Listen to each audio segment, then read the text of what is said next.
Hi everybody, my name is Greg Anderson and this is the Good Timekeeping Show. Today's video is a watch review, but it's also a sequel to a video that I posted quite some time ago. Let's open up the watch case and take a look at what we have today.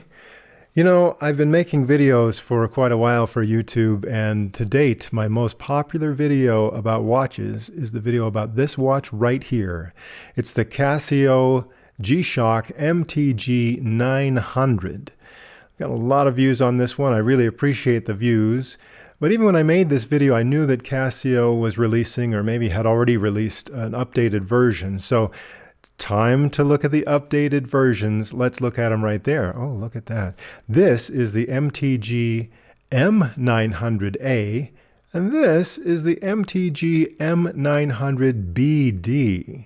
At a glance, you might think these watches are exactly the same model, but if you look a little closer, you see a few differences in the display.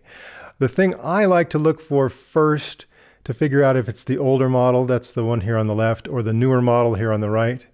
Look right up here and you can see that says time memo. That's the old one. And over here it says reverse. The old one did not have a countdown timer. So it had a time memo function that I didn't find to be terribly useful. I would prefer a countdown timer. So the reverse one, that means it's got a countdown timer. Then also this one says wave scepter right here inside the bezel. This one says Multiband 6. So that's an updated feature, Multiband 6. They're both tough solar. They're both G-Shock watches. They're very, very similar. I like both of them. What can I say? In fact, I went ahead and bought both versions that I could find of the Multiband 6 MTG-M900 watches. This one is a reverse LCD display. So as you can see here, it's dark characters against a light background. This is lighter characters against a dark background. The case here is mostly, silver and some shades of gray, and this one is just all black. So a lot of people like the way this one looks. At a glance, it is more difficult to see the display with this reverse LCD as opposed to this one. If you're in bad lighting conditions, or just only have a second to glance at it, it is harder to see the time compared to this one. But a lot of people like the kind of the fashion sense of this dark one. So I have both of them and we'll see how they turn out. I'm a little bit concerned that this black case maybe would become a kind of a fingerprint magnet. I don't know. I don't know if this black case is going to be more susceptible to damage from just minor scratches and stuff. If scratches are going to show up really badly on this black case and the black watch band. I don't know, but I'm going to be very careful with this one, I think, and we'll see how it turns out. And this one is more of an everyday. I don't worry quite so much about this. And if I really get into a situation where I think I'm going to beat the watch up, I'll just wear this old one. Well, let's talk about the main functions and features of these watches anyway. This has tough solar. They both do. Tough solar means that right here around the face, there's a solar cell that automatically charges the battery inside each of these watches. So with any luck, you'll never really have to worry about battery maintenance because the battery's just going to get charged up all the time. In fact, this older one, now I'm going on 12 years with this watch. I've never had to do any kind of maintenance on the battery because it has managed to keep itself charged and running just right as far as battery is concerned for 12 years now. So we'll see what kind of battery performance I get in the long term with these two. You don't need to have any special lighting. Just normal everyday lighting is enough to keep these batteries charged. Maybe if you wear long sleeves or jackets or something that's going to cover the watch during the day, you might have some trouble keeping the battery charged if you're in those kind of low light conditions. But I think if you have that problem, maybe just set it out in the sunshine for, maybe half an hour every week or so, and that should keep it topped off. But like I said, normal lighting conditions in an office or your house is enough to keep these things charged off at a full high charge. The other main feature that costs a lot is Multiband 6. So Multiband 6 means there's a radio receiver inside each of these watches that will automatically receive atomic time information from any of 6 atomic time transmitters in different parts of the world. The old one I think this one was designed only to receive from the one in North America, WWVB. But now with Multiband 6, you can use these in other countries as well. So this will receive atomic time information from the one in North America, WWVB. Also, there are 2 in Japan and 1 in China. And then there's 1 in the UK and 1 in Germany. So that makes a total of 6 atomic time transmitters. And so with that, as long as you have pretty good reception, you're going to be able to keep these things synchronized right down to the second, to the correct time, just all the time. So it even manages to change itself for daylight saving time. So really, what more can you ask? Pretty much maintenance free as far as the battery is concerned. And also, you don't even have to adjust the time because that's happening automatically with that Multiband 6 atomic timekeeping. As for the different modes on this watch, you have just the regular timekeeping mode right here. If you push this mode button here on the lower left side, you get into the world time mode. So that's kind of nice. You get to, it'll show you whichever time zone you've chosen anywhere else in the world. This one happens to be set for UTC right now, and it shows you the local time and date for that time zone you've selected.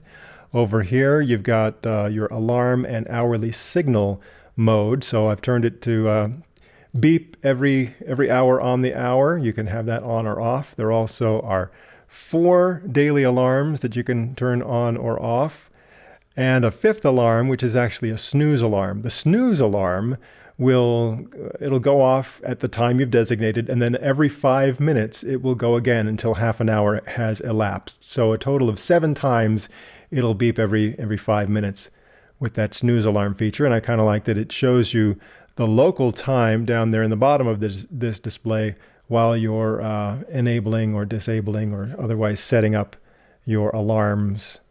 You got that local time right there to help you with that. So the next mode is the stopwatch mode, and you can start and stop that with this button down here on the lower right side. It shows hours, minutes, seconds, and 1/100ths of a second. It'll go all the way up to 24 hours, and then it'll reset to 0 and keep going. So you can time things that last longer than 24 hours.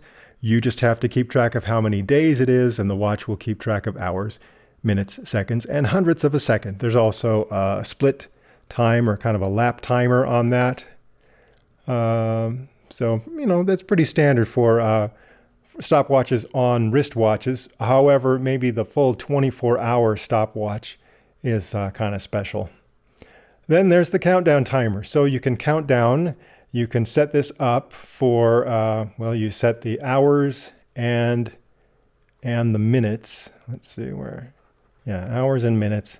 And then it'll count that down. And you can go all the way up to 24 hours and all the way down to just 1 minute if you want to. The way to make it go a full 24 hours on this is you take this down and set it to, do this right here, set it to 0. And when you start the timer from 0, that's when it will actually be 24 hours. So that's kind of a nice feature. And then you're back to regular local time. When the watch is brand new and you're doing your initial setup, you're going to want to hold this button here on the upper left side.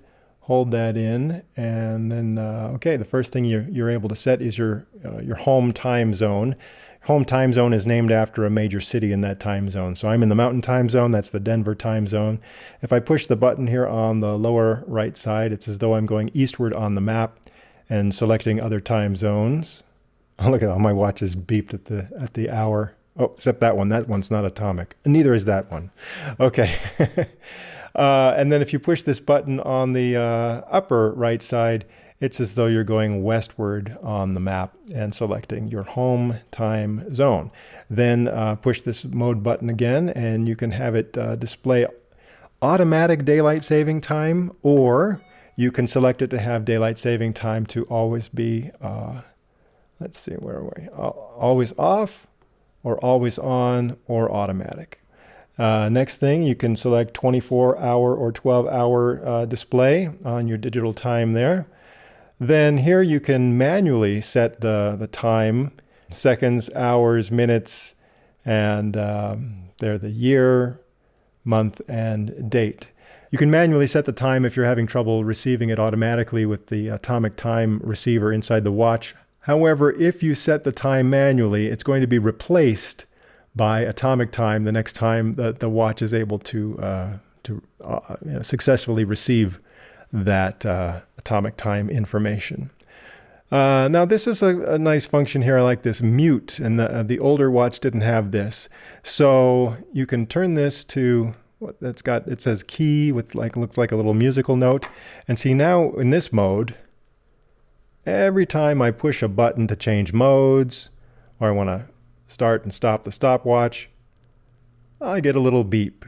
Generally, I like to be a little bit more discreet about playing with my watch, in the middle of a meeting or whatever. So that's why I like the option of not having that beep. So this is where you can select mute instead of that little music note key. Then the next thing is, okay, there's a backlight on here. And you can set that for either 3 seconds of backlight, or you can have that be just 1.5 seconds. So that's where you select that. Then there's a power save mode. So at night, the display will go blank to save power. So you can have that on or off. The way to revive it if it's in the power save mode and the screen is blank, 3 ways you can revive the screen out of that sleep mode. One would be to just pick up the watch and move it because it has a movement sensor inside of it. Or you could put the watch in a well-lit area, or press any button, and that will bring the display back to life out of the sleep mode. As for that atomic timekeeping, well, if you push this button, if you start here from the regular timekeeping mode, and I push this button here on the lower right side, and see, that tells me that the last time it was able to get atomic time information was, well, I made it do it manually, so that was just a few minutes ago. So that tells me, okay, this is the last time I set myself. If, it's been a few days or a few months or whatever, that will be reflected there, and you can figure out that, well, maybe you need to do something else with the watch overnight in order to have better reception.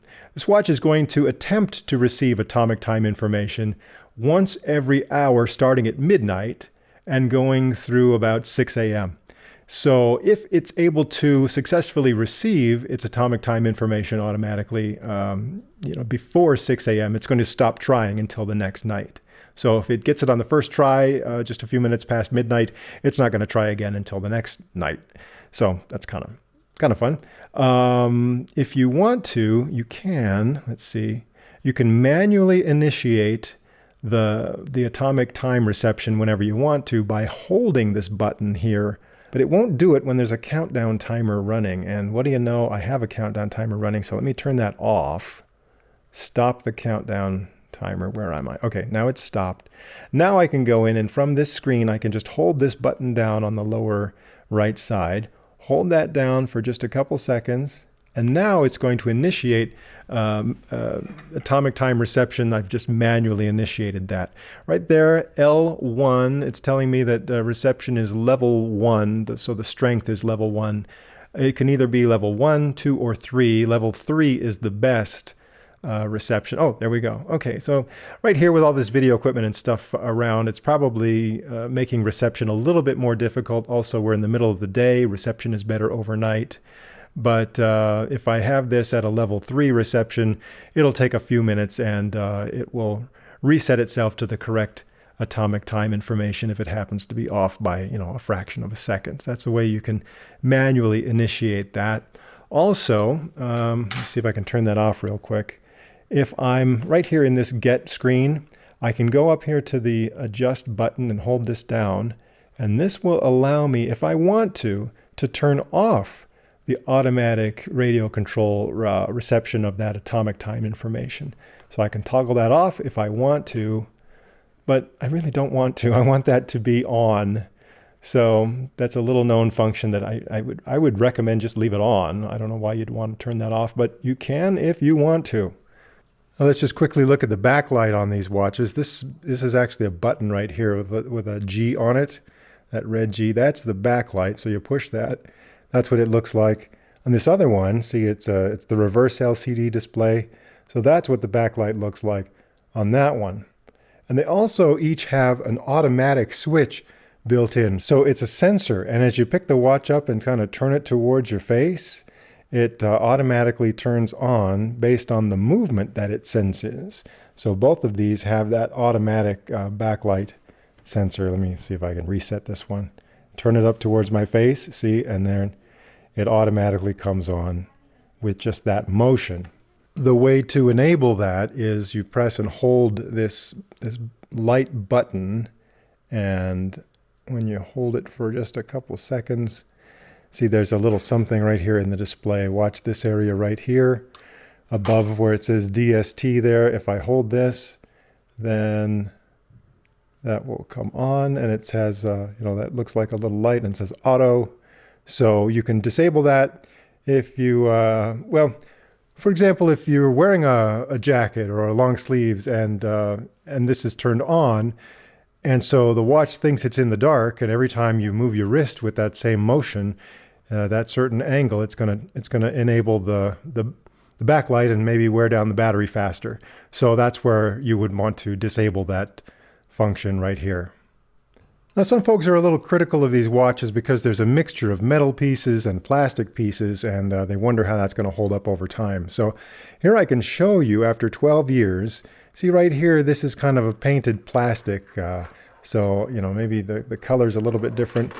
That piece there, and also on this other side here, the ends of the bracelet. So here you can see what has happened after 12 years of use, how that paint has kind of worn away just a little bit on there. And then up here, this is a little piece of plastic that has kind of a chrome covering on it. And you can see how that chrome has worn away a little bit and reveals the plastic underneath, as opposed to that's what it would look like when it was new. It'd be chromed just like that. So 12 years of wear and tear. You can see, just minor scratches on the bracelet there, as compared to this would be the new one that doesn't have those scratches yet. And again, as I said before, I'm not sure how little scratches are going to affect this black watch band, if it's going to hold up really well over the years. Maybe I can revisit this watch in a few years and make another YouTube video. For some reason, when Casio sells these watch bracelets in black, it raises the price significantly. So this watch right here, kind of the standard version, the MTG-M900A, will cost about $100. You can easily find this for somewhere between $90 and $100. So watch for specials. You can even get a better deal than that. Whereas this one here, typically you're going to see it for about $250, just because it's got this black coloring, and I don't know why that raises the price significantly, but it does. I've seen it at Sam's Club, however, for about $195, so you get a bit of a discount there. And this one that I have, actually, I found it on eBay, so I got a little bit of a deal, even better than $195. But you will expect to pay more for this black model. And I think one of the reasons my previous video about the older watch was so popular was that I showed you how to add and remove links here from the bracelet in order to adjust the size. So I can quickly show you that again.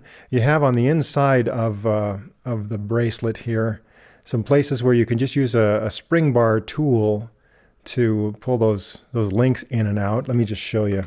So here are the spare links that I removed from the watch that's not black. So, they just link together like that, and you've got, these are somewhat typical spring bars that any jeweler will be familiar with those. And, they just kind of, push, they push like that. The only trouble that with this watch is they fit into such a tight spot. So as they go in there, that's how they fit there. You got to be able to hold this together and then compress that with, here's a spring bar tool. See, like this, you can kind of compress it this way and get it in there. Or, short of that, you could see, and it's just kind of a tight thing. Also difficult to show you when I'm trying to run the video and show you this. But you could use a tiny screwdriver like that to help you link those together. And then, that works out pretty well. It is a tight squeeze, so a typical spring bar tool, see, this is pretty, pretty good spring bar tool here, but it's almost a little too big to fit into that very tight space. So sometimes I have to use just a tiny screwdriver to get that. But as you can see, it's just spring bars, and they're located right here inside the bracelet. And if you can just reach in there and, compress those, then you can start to add and remove links. So I'm going to put these away now. These are all my spare links from black and stainless steel. Finally, let's talk about size and weight. This is, about 130 grams for that one. Let's see about this other black one. So very similar, as opposed to, say, this G-Shock watch that kind of has a similar form factor, and resin watch band. It's about half the weight. This is, square G-Shock watch. That one even less. Here's a nice little watch I picked up that has titanium on it. So, these are heavier watches as far as compared to other watches in my collection. And again, kind of bulky compared to, say, this G-Shock here, well, or especially compared to something smaller like this guy here. But, I don't mind it. I really don't mind it. But I just thought I'd point that out in case that's a factor for you. All right, before I close, I just want to clarify a few little things. I wanted to make sure you understood. When I muted the watch, it just meant it wasn't going to make a beep every time I pushed a button. But it's still going to make a sound when the alarm goes off, when it makes the hourly chime, when that little beep that happens every hour, and when the countdown timer reaches the end, it's still going to make sounds. It's just not going to make a sound every time you push a button. Also, if atomic time reception is not successful for some reason, because you have bad reception where you live or you're far enough away from an atomic time transmitter, you're still going to have the watch operating as a normal quartz watch. So you get normal accuracy of a quartz watch. They say within 30 seconds a month. In my experience, it's even less than that. But also in my experience, I just get really good reception. So usually don't go more than a day or two without actually being able to receive the atomic time information. And usually it is every day. So it stays very accurate that way. Also, one other point, when I had the automatic light function enabled so that every time you do this, the light comes on, that only comes on when the ambient light is dark enough. If you're in a well-lit area and you do this, then that light is not going to come on every time you do this. So just if the watch face thinks it's dark, then that's going to do that. But otherwise, you're not going to wear the battery down just by doing this. All right, so with that, I'm going to close out this episode of the Good Timekeeping Show. And I do intend to make more videos, so I hope you will join me again. Please stay tuned.